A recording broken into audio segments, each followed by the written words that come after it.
Subscribe करें हमारे YouTube channel को और बेल आइकन को प्रेस करें हमारे लेटेस्ट वीडियोस को देखने के लिए।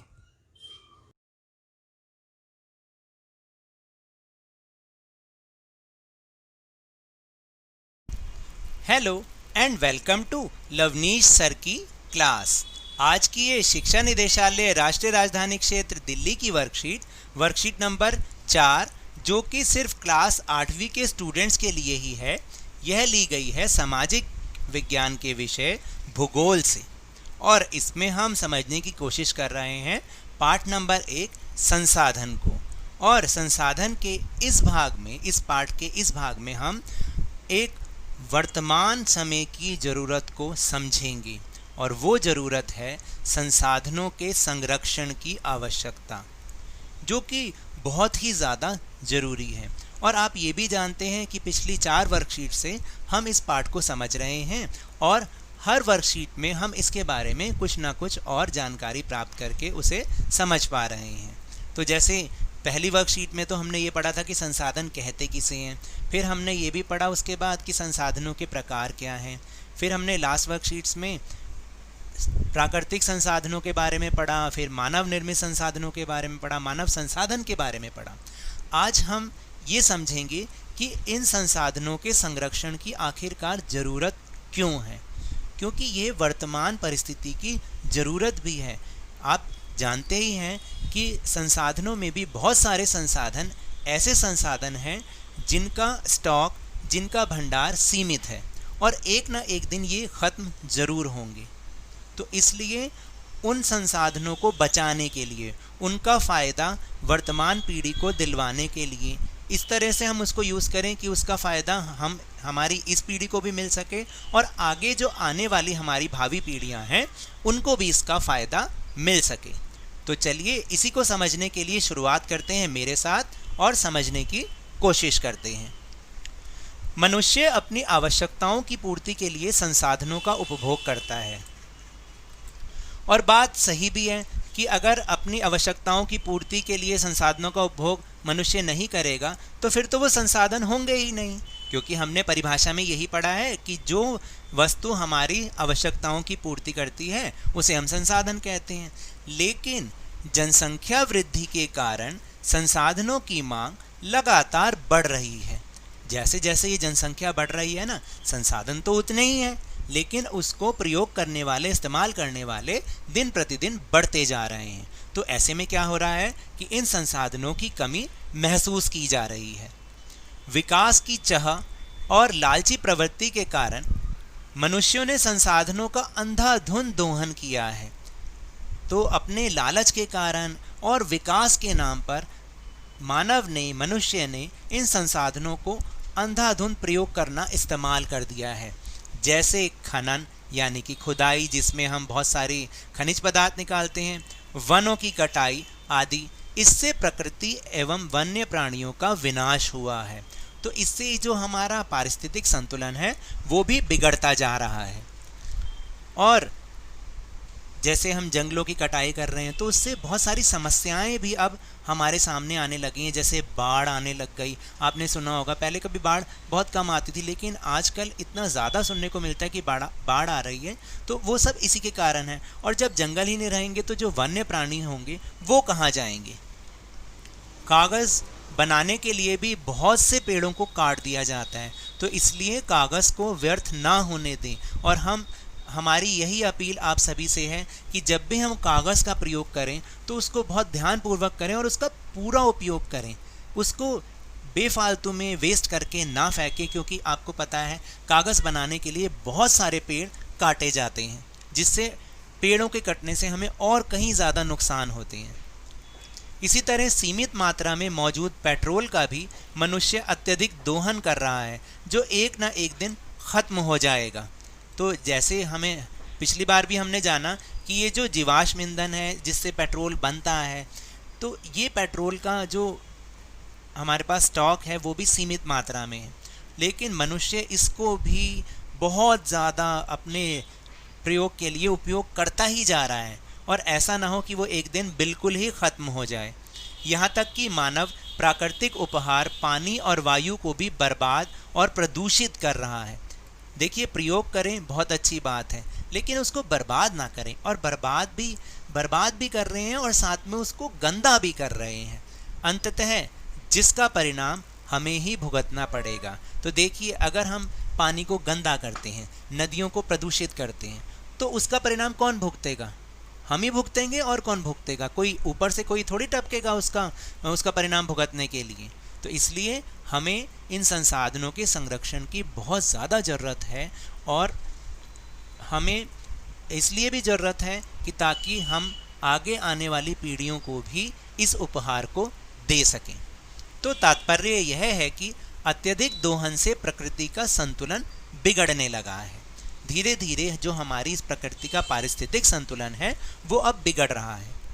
यदि यह संतुलन नष्ट हुआ तो मानव का अस्तित्व ही खतरे में पड़ जाएगा।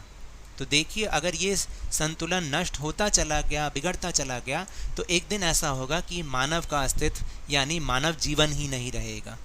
मानव के अस्तित्व एवं प्रगति के लिए प्राकृतिक संसाधनों का संरक्षण बहुत ही ज़्यादा जरूरी है।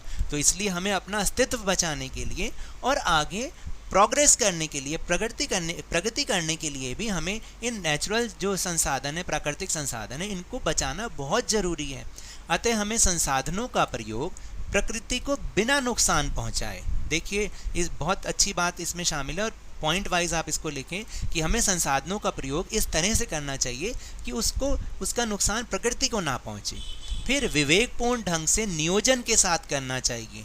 तो हमें जब भी हम उसको यूज़ करें तो एक योजना बनाकर उसको हम प्रयोग करें, ऐसे ही उसको व्यर्थ ना जाने दें, ताकि लंबे वक्त तक हम उसका लाभ उठा सकें और भावी पीढ़ी भी उसका उपयोग कर सके। तो जब हम इस तरीके से संसाधनों का उपयोग करते हैं तो इसे ही हम सतत पोषणीय विकास कहते हैं।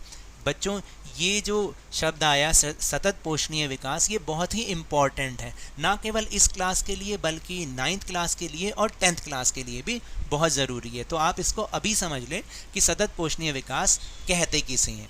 पहला कि प्रयोग इस तरह करें संसाधनों का कि प्रकृति को नुकसान ना पहुंचे, दूसरा विवेकपूर्ण ढंग से नियोजन के साथ करें, और तीसरा हम उसको लंबे वक्त तक इस तरह से इस्तेमाल करें कि उसका लाभ हमें लंबे समय तक मिले और भावी पीढ़ी को भी उसका लाभ मिल सके। तो इसे हम सतत पोषणीय विकास कहते हैं।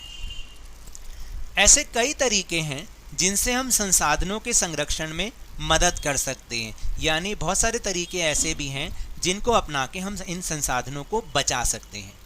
तो फिर नीचे कुछ एक्टिविटी है, उसको देखते हैं। निर्देश: प्रत्येक चित्र के सामने दिए गए कैप्शन को पढ़ें। प्रत्येक चरित्र संसाधनों का संरक्षण कैसे कर सकता है उसके नीचे लिखें। तो पहला जो यहाँ पर एक फ़ोटो बना रखी है उसके बारे में लिखा हुआ है, आयशा घर की सारी लाइटें जलाकर पढ़ती है। तो अब आपको बताना है कि वो कैसे इन संसाधनों को बचा सकती है। तो इसकी जो सजेशन, इसका सुझाव है वो ये है कि आयशा को घर की सारी लाइटें ना जलाकर केवल उतनी ही लाइट जलानी चाहिए जिसमें वह आसानी से पढ़ सके, और ऐसा आपको भी करना चाहिए कि आप उतनी लाइट जलाएं जितनी आपको ज़रूरत हो। फिर दूसरी सिचुएशन है कि टॉम अपने बगीचे के सूखे पत्तों को जलाता है, और ये केवल टॉम की प्रॉब्लम नहीं है बल्कि सबकी प्रॉब्लम है। अभी जब आप देखिएगा सर्दियाँ आएंगी, जब पत्ते झड़ेंगे तो इतने सारे झड़ते हैं कि हमारे को क्या करना पड़ता है, बहुत सारे लोगों को हमने देखा वो उसको जला देते हैं। तो इसके लिए हम क्या कर सकते हैं कि सूखे पत्तों को जलाने से वायु प्रदूषण और बढ़ जाता है। इसलिए टॉम को अपने बगीचे में गड्ढा करना चाहिए और उसमें इन सूखे पत्तों को दबा देना चाहिए ताकि कुछ दिन बाद ये खाद में बदल जाएं। तो अगर हम ऐसा करेंगे तो इससे हमारी प्रकृति भी बची रहेगी और हमारे प्रकृति की में जो मिट्टी है उसकी उर्वरता यानी उपजाऊ शक्ति और ज़्यादा बढ़ जाएगी। फिर तीसरी सिचुएशन है कि राहुल ब्रश करते समय नल को खुला छोड़ देता है। तो राहुल को क्या करना चाहिए, ब्रश करते समय राहुल को नल खुला नहीं छोड़ना चाहिए बल्कि नल को बंद कर देना चाहिए, और बीच बीच में जब भी उसे कुल्ला करने की ज़रूरत हो तभी नल को खोलना चाहिए। या फिर वो ऐसा भी कर सकता है कि एक मग में पानी भरकर भी ब्रश करते समय फिर वो आराम से उससे कुल्ला कर सकता है। तो चलिए अब चलते हैं अपने प्रश्नोत्तर की ओर। तो पहला प्रश्न है जो अभी हमने आखिरी में समझा था कि सतत पोषणीय विकास से आप क्या समझते हैं। तो उत्तर है कि हमें संसाधनों का प्रयोग प्रकृति को बिना नुकसान पहुंचाए विवेकपूर्ण ढंग से नियोजन के साथ करना चाहिए, ताकि लंबे वक्त तक हम उसका लाभ उठा सकें और भावी पीढ़ी भी उसका उपयोग कर सके। इसे ही हम सतत पोषणीय विकास कहते हैं। तो फिर दूसरा प्रश्न है कि संसाधन संरक्षण क्यों जरूरी है, यानी संसाधनों को बचाना क्यों जरूरी है। तो संसाधनों के शोषण को रोकने के लिए संसाधन के उचित प्रबंधन को ही हम संरक्षण कहते हैं, संसाधनों का संरक्षण कहते हैं। यानी उसके रोकने को, उसको अंधाधुंध रोकने को जब हम एक उचित प्रबंध करते हैं तो उसे हम संरक्षण कहते हैं संसाधनों का। तो जैसे जैसे दुनिया की आबादी खतरनाक दर से बढ़ रही है, प्राकृतिक संसाधनों की जो खपत भी बढ़ती जा रही है। इसलिए इन संसाधनों को पारिस्थितिक संतुलन बनाए रखने और उन्हें भावी पीढ़ियों के लिए बचाने के लिए संरक्षित किया जाना जरूरी है। फिर चलते हैं प्रश्न नंबर 3 पर। प्रश्न नंबर 3 है, यदि पेट्रोल पूरी तरह से समाप्त हो जाए तो आपके जीवन में क्या बदलाव आएगा, सोच कर लिखना है। तो इसको आपको बहुत सोच समझ के लिखना है। तो जो मुझे समझ में आया, मेरा सुझाव वो इस प्रकार है, यदि पेट्रोल पूरी तरह समाप्त हो जाए तो मेरे साथ साथ सारा मानव जीवन भी थम सा जाएगा। मानव जीवन के सारे क्रियाकलाप रुक जाएंगे। हमें बहुत सी मुसीबतों का सामना करना पड़ेगा। जैसे हमें कहीं जाना है तो हम कैसे जाएंगे, इसी प्रकार हमारे भोजन का इंतजाम कैसे हो पाएगा, क्योंकि सारी फल सब्जियां तो ट्रकों के जरिए आती हैं जिसमें पेट्रोल डीजल का प्रयोग होता है, और हमारा सारा जीवन अस्त व्यस्त हो जाएगा। हमें फिर से साइकिल या बैलगाड़ी का सहारा लेना पड़ेगा, जो कि अब इस समय के अनुसार तो मुमकिन नहीं है। फिर प्रश्न नंबर 4, संसाधनों के संरक्षण में आप अपना क्या योगदान दे सकते हैं। तो देखिए, बहुत सारे सुझाव हैं, मैंने कुछ सुझाव दिए हैं, आप इसमें और भी कई सारे सुझाव ऐड कर सकते हैं। जैसे संसाधनों के संरक्षण में हम अपना योगदान निम्नलिखित प्रकार से दे सकते हैं। जैसे यदि हम कमरे में ना हो तो कमरे की लाइट को बंद कर देना चाहिए। फिर दूसरा, यदि हमें कहीं नल खुला दिखाई दे तो उसे तुरंत बंद कर देना चाहिए। तीसरा, लाल बत्ती होने की स्थिति में हमें वाहन का इंजन बंद कर देना चाहिए। और फिर चौथा है कि ब्रश करते समय नल खुला नहीं छोड़ना चाहिए। पांचवा, हमें वर्षा जल संचयन करना चाहिए, मतलब बारिश के पानी को हमें इकट्ठा करना चाहिए ताकि हम जो नॉर्मल पानी आ रहा है उसको हम बचा पाएँ। और फिर आखिरी है कि कागज़ का प्रयोग बहुत ही सावधानी से करना चाहिए, क्योंकि इसको बनाने के लिए बहुत सारे पेड़ों को काटा जाता है। तो ये तो थी आज की वर्कशीट। अगर मेरे इस तरह समझाने से आपको थोड़ा सा भी समझ में आया हो तो इस चैनल को ज़्यादा से ज़्यादा सब्सक्राइब कीजिए, लाइक कीजिए और बहुत ज़्यादा शेयर भी कीजिए।